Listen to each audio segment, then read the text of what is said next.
ચાલુ કર્યા પછી 2 વર્ષમાં લગ્ન પણ કરી દીધા અને આજે હાલમાં મારી 2 દીકરીઓ છે, એમની પણ સ્ટોર થકી હું શિક્ષણ અપાવું છું. મોટી દીકરી છે મારા 8મા ધોરણમાં ભણે છે, નાની છે 6ઠ્ઠામાં ભણે છે અને ઘર પરિવારમાં ખૂબ સારો એવો આત્મનિર્ભર બન્યો ને પરિવારને સારી રીતે સહારારૂપ બની રહ્યો છે. અને સાહેબ અમે પત્ની જોડે 2 રક્ષક થઈ અમે સ્ટોર સાથે સાથે ખેતીકામ પણ કરીએ છીએ ને સારી એવી આવક મેળવી રહ્યા છે. માટે સાહેબ સ્ટોરમાં શું શું વેચો છો વિનયભાઈ? સાહેબ અનાજ કરિયાણામાં બધી રીતે બધી વસ્તુ વેચું છું. આપણે જે વોકલ ફોર લોકલ કરીએ છીએ તો તમારે ત્યાં પણ આ બધા લોકલ બધું લોકો ખરીદવા આવે છે ખરા? હા આવે છે ને, બધું અનાજ માટે દાળ ચોખા ખાંડ એવું લેવા. હવે આપણે શ્રી અન્નની મુવમેન્ટ ચલાવીએ છીએ. આપણો બાજરો જુવાર એ બધું લોકો ખાતા થાય તો તમારે ત્યાં એ શ્રી અન્નનું વેચાણ થાય છે કે? હા વેચાણ થાય છે. થાય છે. હા. બીજા કોઈને તમે રોજગાર આપો છો કે તમે જાતે જ બધું તમે તમારા પત્ની કામ કરો છો કે બીજા કોઈ 1-2 જણને કામે રાખ્યા છે? મજૂર લેવા પડે છે. મજૂર લેવા પડે છે. કેટલા લોકોને તમારા કારણે મજૂરી મળતી હશે? મારા કારણે આજે 4-5 વ્યક્તિને મારે ખેતરમાં કામ કરાવવું પડે, એમાં એ લોકોને મજૂરી મળી રહી છે. હવે આપણે બધાને કહીએ છીએ કે તમે ડિજિટલ પેમેન્ટ કરો, તો તમારે ત્યાં ડિજિટલ પેમેન્ટ કરો છો? મોબાઈલથી ફોન પૈસા લે આપે, QR કોડ રાખો એવું બધું કરો છો? હા, અમુક ગ્રાહક આવે એ લોકો મારું QR કોડ માગીને એનામાં ખાતામાં પૈસા નાખી દે છે. એમ એટલે આપણા ગામડા સુધી પહોંચી ગયું છે બધું? હા પહોંચી ગયું છે. વિનયભાઈ, તમારી વિશેષતા એ છે કે તમે સ્વાગત કાર્યક્રમને સફળ બનાવ્યો અને સ્વાગત કાર્યક્રમમાં જે કંઈ લાભ મળ્યો તમને એની વાત બીજા લોકો પણ પૂછતા હશે કે ભાઈ તમે આટલી બધી હિંમત કરી છે, મુખ્યમંત્રી સુધી પહોંચી ગયા, હવે બધા ઓફિસરોને ખબર પડી ગઈ કે તમે ફરિયાદ કરી આવ્યા છો તો તમને મુશ્કેલી કરશે, એવું બધી તકલીફો તો પડી હશે પછી? હા. કે પછી રસ્તો ખુલી ગયો તો? ખુલી ગયો. હવે વિનયભાઈ પછી ગામમાં દાદાગીરી કરતા હશો તો? હવે તો ના ના કે મારા તો મુખ્યમંત્રી જોડે સીધો સંબંધ છે એવું નથી કરતા ને? નહીં નથી કરતા. હે નહીં. ચાલો વિનયભાઈ, તમને ખૂબ ખૂબ શુભકામનાઓ અને તમે સારું કર્યું, દીકરીઓને ભણાવી રહ્યા છો, ખૂબ ભણાવજો. હા હા. ચાલો આવજો. આવજો. હવે નમસ્કાર. કોણ છે, કોની સાથે વાત કરવાની છે? નમસ્કાર સાહેબ, નમસ્તે. હું સુરતથી આવેલો છું સાહેબ ને 2006માં રેલ આવેલી. શું નામ આપનું? રાકેશભાઈ પારેખ. રાકેશભાઈ પારેખ. ક્યાં સુરત જિલ્લામાંથી આવ્યા છો? હા, સુરતથી આવેલું છું. કયું ગામ? અરે સુરતમાં કે સુરતના આજુબાજુ ક્યાંક રહો છો? સુરતમાં એપાર્ટમેન્ટમાં રહું છું, રમણ અચ્છા. ફેમસ એપાર્ટમેન્ટમાં રહું છું. હા, કહો તમારો શું પ્રશ્ન છે? એમાં પ્રશ્ન હતો, પૂરમાં છે ને 2006માં રેલ આવેલી હતી, એની અંદર બિલ્ડિંગ ઉતારી કાઢવામાં આવેલું હતું. એમાં 8 માળનું બિલ્ડિંગ હતું, એમાં 32 ફ્લેટ હતા અને 8 દુકાન હતી. તો જર્જરિત થઈ ગયેલું હતું, એના લીધે બિલ્ડિંગ ઉતારી કાઢવામાં આવેલું ને અમને પરમિશન એમાં મળતી હતી નહીં. કોર્પોરેશનમાં બધે જઈ આવ્યા અમે, એમાં પરમિશન મળતી નહીં હતી ને જર્જરિત થયેલું હતું ને એમાં બિલ્ડિંગ ઉતારી કાઢ્યું ને અમે લોકો ઘરબાર વગરના થઈ ગયા. ને એ ટાઈમમાં મને ખબર પડી કે સ્વાગત કાર્યક્રમમાં આ હિસાબે નરેન્દ્ર મોદી સાહેબ CM હતા તે ટાઈમમાં મેં કમ્પ્લેન કરી ને ત્યાં આગળ મને નરેન્દ્રભાઈ ગામિત સાહેબ કરીને મળેલા હતા. તો ગામિત સાહેબે કીધું કે તમારી કમ્પ્લેન જેની હશે તો અમે તમને તાબડતોબ અમે તમને બોલાવી દઈશું, જેટલું બને એટલું તમને જલ્દી બોલાવવાનું કરશું, તમે ઘરબાર વગરના થઈ ગયેલા છો. મને બહુ દુઃખ થયું એ ટાઈમમાં, એવું કીધું સાહેબે. તો મને બીજે દાડે બોલાવી દીધો ને સ્વાગત કાર્યક્રમમાં મને તમારી સાથે મોકો મળ્યો ને એમાં એ ટાઈમમાં તમે મને મંજૂરી તો આપી દીધી. હું ભાડાના મકાનમાં રહેતો હતો, 10 વર્ષ ભાડાના મકાનમાં રહ્યો ને મંજૂરી મળી ગઈ. પછી અમે આખું બિલ્ડિંગ નવેસરથી બનાવ્યું એની અંદર એમાં સ્પેશિયલ કેસમાં તમે મંજૂરી આપી દીધી અમને લોકોને. ને અમારી મિટિંગ થઈ ને બિલ્ડિંગમાં મિટિંગ થઈ ને એની અંદર બધાને ઇન્વોલ્વ કરીને આખું બિલ્ડિંગ ઊભું કર્યું. નવેસરથી અમે પાછા રહેતા થઈ ગયા એની અંદર. ને 32 પરિવાર ને 8 દુકાનવાળા તમારો ખૂબ ખૂબ આભાર માને છે બધા બિલ્ડિંગવાળા બી. પારેખજી, તમે તો તમારું તો નહીં, તમે 32 જણનું ભલું કર્યું અને 32 જણના કુટુંબને આજે સુખ શાંતિથી જીવતા કર્યા. આ 32 લોકો કેમ રહે છે? સુખમાં છે ને બધા? બધા સુખમાં છે સાહેબ. મેં થોડીક તકલીફમાં છું સાહેબ. હળીમળીને રહે છે બધા? હા, બધા હળીમળીને રહીએ છે સાહેબ. હા, હવે તમે તકલીફમાં આવી ગયા ફરી પાછા? તકલીફમાં તો તમે મને કીધેલું કે મારા બંગલે આવીને કઈ બી તકલીફ પડે તો મારા બંગલે આવીને તમે રહેજો. હા. એ ટાઈમમાં મને એવું કીધેલું કે કઈ બી તકલીફ પડે તો મારા બંગલે આવીને રહેજો.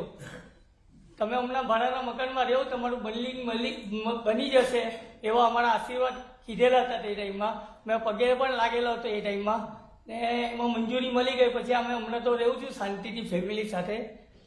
2 છોકરા છે મારા ને મિસિસ છે. અમે શાંતિથી રહું છું હમણાં. છોકરાઓ શું ભણે છે પારેખ? છોકરાઓ કોલેજમાં જાય છે ને નોકરી બી કરે છે. હમ. ને બીજો મારો એક છોકરો છે એ આપણે કુકિંગનું કામ કરે છે. હોટલ મેનેજમેન્ટનું કામ કહેવાય ને, તે હોટલ મેનેજમેન્ટનું કામ કરે છે. ને હમણાં એ લોકો જ ઘર ચલાવે છે સાહેબ. મારી સ્થિતિ એવી છે, મારે કમરમાં નસ બ્લોક થઈ ગઈ છે એટલે ચલાતું નથી સાહેબ. ઓહો, અરે રે. 1.5 વર્ષથી મેં એ તકલીફમાં છું. પણ યોગા વગેરે કઈ કરો છો કે નહીં? એક્સરસાઇઝ ને બધું ચાલુ છે સાહેબ. હા, કારણ કે આમાં તો ઓપરેશનની ઉતાવળ કરતા પહેલા જરા ડોક્ટરની સલાહ લેવી જોઈએ ને. હવે તો આપણું આયુષ્માન કાર્ડ પણ મળતું હોય છે. તો આયુષ્માન કાર્ડ મળે તો તમને 5 લાખ રૂપિયા સુધીનો ખર્ચો પણ એમાં નીકળી જાય. અને ગુજરાત સરકારની પણ સરસ સરસ યોજનાઓ છે. મા કાર્ડની યોજના છે. આનો જરા લાભ લઈને તબિયત એકવાર સાજી કરી દો. બરાબર સાહેબ. હા, તમારી ઉંમર કઈ એવડી નથી કે તમે આવી રીતે થાકી જાઓ. બરાબર સાહેબ. હા. અચ્છા રાકેશભાઈ, સ્વાગત દ્વારા તમે અનેક લોકોને મદદ કરી. એક જાગૃત નાગરિક કેવી રીતે મદદ કરી શકે એનું તમે એક ઉદાહરણ બન્યા. અને મારે માટે પણ સંતોષ છે કે તમને તમારી રજૂઆતને ગંભીરતાથી લીધી સરકારે અને વર્ષો પહેલા એ પ્રશ્નનું નિરાકરણ થયું અને હવે તમારા સંતાનો પણ સેટલ થઈ રહ્યા છે. ચાલો, મારા તરફથી બધાને શુભકામનાઓ કહેજો પહેલા. હા સાહેબ.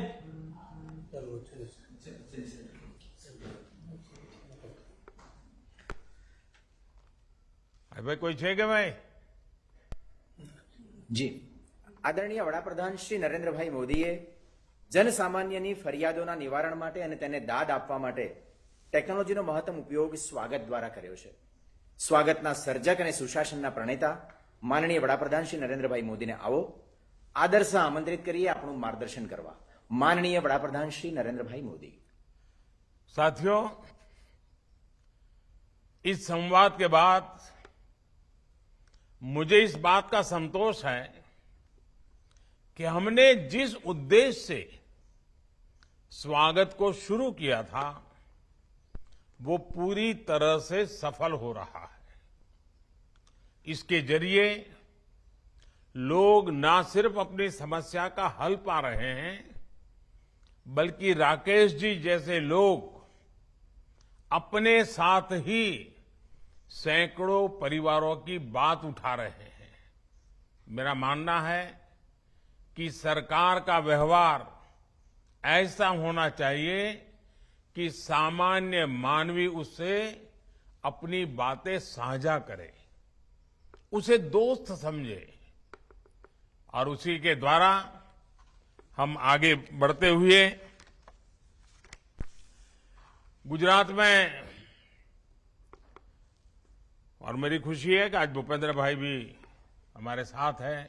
मैं देख रहा हूं कि जिलों में कुछ मंत्रीगण भी हैं, अधिकारी गण भी दिख रहे हैं। अब तो काफी नए चेहरे हैं, मैं बहुत कम लोगों को जानता हूं। गुजरात के करोड़ों नागरिकों की सेवा में समर्पित स्वागत 20 वर्ष पूरे कर रहा है, और मुझे अभी भी कुछ लाभार्थियों से पुराने अनुभवों को सुनने का पुरानी यादों को ताजा करने का मौका मिला और देख रहा हूं कितना कुछ पुराना आंखों के सामने से घूम गया। स्वागत की सफलता में कितने ही लोगों का अनवरत श्रम लगा है, कितने ही लोगों की निष्ठा लगी है। मैं इस अवसर पर उन सभी लोगों को धन्यवाद करता हूं, उनका अभिनंदन करता हूं। साथियों, कोई भी व्यवस्था जब जन्म लेती है, तैयार होती है, तो उसके पीछे एक विजन और नीयत होती है। भविष्य में वो व्यवस्था कहां तक पहुंचेगी, उसकी ये नियति एंड रिजल्ट उसी नियत से तय होती है। 2003 में मैंने जब स्वागत की शुरुआत की थी, तब मुझे गुजरात में मुख्यमंत्री के रूप में बहुत ज्यादा समय नहीं हुआ था। उसके पहले मेरा वर्षों का जीवन कार्यकर्ता के रूप में बीता था, सामान्य मानवियों के बीच में ही अपना गुजारा हुआ था। मुख्यमंत्री बनने के बाद आमतौर पर लोग मुझे कहते थे, और आमतौर पर ये बोला जाता है हमारे देश में, अनुभव के आधार पर लोग बोलते रहते हैं कि भाई एक बार कुर्सी मिल जाती है ना, फिर सब चीजें बदल जाती हैं, लोग भी बदल जाते हैं। ऐसा मैं सुनता रहता था, लेकिन मैं मनोमन तय करके बैठता था कि मैं वैसा ही रहूंगा जैसा मुझे लोगों ने बनाया है। उनके बीच जो सीखा हूं, उनके बीच से मैं जो अनुभव प्राप्त किए हैं, मैं किसी भी हालत में कुर्सी की मजबूरियों का गुलाम नहीं बनूंगा। मैं जनता जनार्दन के बीच रहूंगा, जनता जनार्दन के लिए रहूंगा। इसी दृढ़ निश्चय से state wide attention on grievances by application of technology यानी स्वागत का जन्म हुआ। स्वागत के पीछे की भावना थी सामान्य मानवीय का लोकतांत्रिक संस्थाओं में स्वागत। स्वागत की भावना थी विधान का स्वागत, समाधान का स्वागत। और आज 20 वर्ष बाद भी स्वागत का मतलब है ease of living, reach of governance. ईमानदारी से किए गए प्रयासों का परिणाम है कि गवर्नेंस के इस गुजरात मॉडल की पूरी दुनिया में अपनी एक पहचान बन गई। सबसे पहले इंटरनेशनल टेलीकॉम ऑर्गेनाइजेशन ने इसे ई ट्रांसपेरेंसी और ई अकाउंटेबिलिटी का उत्कृष्ट उदाहरण बताया। उसके बाद यूनाइटेड नेशंस ने भी स्वागत की तारीफ की। इसे यूएन का प्रतिष्ठित पब्लिक सर्विस अवार्ड भी मिला। 2011 में जब कांग्रेस की सरकार थी, गुजरात ने स्वागत की बदौलत ई गवर्नेंस में भारत सरकार का गोल्ड अवार्ड भी जीता। और यह सिलसिला लगातार चल रहा। भाइयों बहनों, मेरे लिए स्वागत की सफलता का सबसे बड़ा अवार्ड यह है कि इसके जरिए हम गुजरात के लोगों की सेवा कर पाए। स्वागत के तौर पर हमने एक प्रैक्टिकल सिस्टम तैयार किया। ब्लॉक और तहसील लेवल पर जन सुनवाई के लिए स्वागत की पहली व्यवस्था की। उसके बाद डिस्ट्रिक्ट लेवल पर जिलाधिकारी को जिम्मेदारी दी गई और राज्य स्तर पर यह जिम्मेदारी मैंने खुद अपने कंधों पर ली थी और इसका मुझे खुद को भी बहुत लाभ हुआ। जब मैं सीधी जन सुनवाई करता था तो मुझे आखिरी छोर पर बैठे हुए लोग हैं, सरकार से उनको लाभ हो रहा है कि नहीं हो रहा है, लाभ उनको पहुंच रहा है कि नहीं पहुंच रहा है, सरकार की नीतियों के कारण उनके कोई मुसीबतें बढ़ तो नहीं रही हैं, किसी स्थानीय सरकारी अधिकारी की नीयत के कारण वो परेशान तो नहीं है, उसके हक का है लेकिन कोई और छीन रहा है, उसके हक का है लेकिन उसके मिल नहीं रहा है। ये सारे फीडबैक मुझे बहुत आसानी से नीचे से मिलने लगे और स्वागत की ताकत तो इतनी बढ़ गई, उसकी प्रतिष्ठा इतनी बढ़ गई कि गुजरात का सामान्य नागरिक भी बड़े से बड़े अफसर के पास जाता था और अगर उसका कोई सुनता नहीं, काम नहीं होता, वो बोलता था ठीक है आपको सुनना है तो सुनो, मैं तो स्वागत में जाऊंगा। जैसे ही वो कहता था कि मैं स्वागत में जाऊंगा, अफसर खड़े हो जाते थे, उसको कहते आओ बैठो बैठो और उसकी शिकायत लेते लेते थे। स्वागत ने इतनी प्रतिष्ठा प्राप्त की थी और मुझे जन सामान्य की शिकायतों की, मुसीबतों की, तकलीफों की सीधी जानकारी मिलती थी और सबसे ज्यादा मुझे उनकी तकलीफों को हल करने के कर्तव्य पालन का एक संतोष भी होता था। और हम बात यहां से रुकती नहीं थी। स्वागत कार्यक्रम तो महीने में एक दिन होता था, लेकिन काम महीने भर करना पड़ता था क्योंकि सैकड़ों शिकायत आती थी और मैं इसका एनालिसिस करता था। क्या कोई ऐसा डिपार्टमेंट है जिसकी बार बार शिकायत आ रही है? कोई ऐसा अफसर है जिसकी बार बार शिकायत आ रही है? कोई ऐसा क्षेत्र है जहां बस शिकायत भरी पड़ी है? क्या नीतियों की गड़बड़ के कारण हो रहा है? किसी व्यक्ति की नीयत के कारण गड़बड़ हो? सारी चीजों का हम एनालिसिस करते थे। आवश्यकता पड़े तो नियम बदलते थे, नीतियां बदलते थे ताकि सामान्य को नुकसान न हो। और अगर व्यक्ति के कारण परेशानी होती थी तो व्यक्ति की भी व्यवस्था करते थे और उसके कारण स्वागत ने जन सामान्य के अंदर एक गजब का विश्वास पैदा किया था। और मेरा तो विश्वास है लोकतंत्र का सबसे बड़ा तराजू जो है, लोकतंत्र की सफलता का तराने का एक महत्वपूर्ण तराजू है कि उस व्यवस्था में पब्लिक ग्रीवेंस रिड्रेसल कैसा है, जन सामान्य की सुनवाई की व्यवस्था क्या है, उपाय की व्यवस्था क्या है, ये लोकतंत्र की कसौटी है। और आज जब मैं देखता हूं कि स्वागत नाम का ये बीज आज इतना विशाल वटवृक्ष बन गया है तो मुझे भी गर्व होता है, संतोष होता है और मुझे खुशी है कि मेरे पुराने साथी जो उस समय स्वागत कार्यक्रम को संभालते थे मेरे सीएम ऑफिस में, ए.के. शर्मा, उन्होंने आज इकोनॉमिक टाइम्स में इस स्वागत कार्यक्रम पर एक अच्छा आर्टिकल भी लिखा है, उस समय के अनुभव लिखे। अब आजकल तो वो भी मेरी दुनिया में आ गए हैं, वो भी राजनीति में आ गए, वो मंत्री बन गए उत्तर प्रदेश में, लेकिन उस समय वो एक सरकारी अफसर के रूप में स्वागत के मेरे कार्यक्रम को संभालते थे।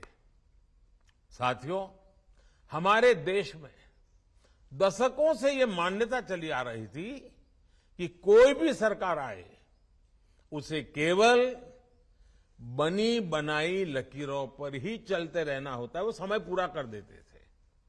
ज्यादा ज्यादा कहीं जाके फीते काटना, दिए जलाना, बात पूरी। लेकिन स्वागत के माध्यम से गुजरात ने इस सोच को भी बदलने का काम किया है। हमने ये बताया कि गवर्नेंस केवल नियम कानूनों और पुरानी लकीरों तक ही सीमित नहीं होती। गवर्नेंस होती है इनोवेशन से, गवर्नेंस होती है नए आइडियाज से। गवर्नेंस एक प्राणहीन व्यवस्था नहीं है, गवर्नेंस एक जीवंत व्यवस्था होती है। गवर्नेंस एक संवेदनशील व्यवस्था होती है। गवर्नेंस ये लोगों की जिंदगियों से, लोगों के सपनों से लोगों के संकल्पों से जुड़ी हुई एक प्रगतिशील व्यवस्था होती है। 2003 में जब स्वागत की शुरुआत हुई थी, तब सरकारों में टेक्नोलॉजी और ई गवर्नेंस को उतनी प्राथमिकता नहीं मिलती थी। हर काम के लिए कागज बनते थे, फाइलें चलती थी। चलते चलते फाइलें कहां तक पहुंचती थी, कहां गुम हो जाती थी, किसी को पता ही नहीं होता था। अधिकतर एक बार एप्लीकेशन देने के बाद फरियादी की बाकी जिंदगी उस कागज को खोजने में ही निकल जाती थी।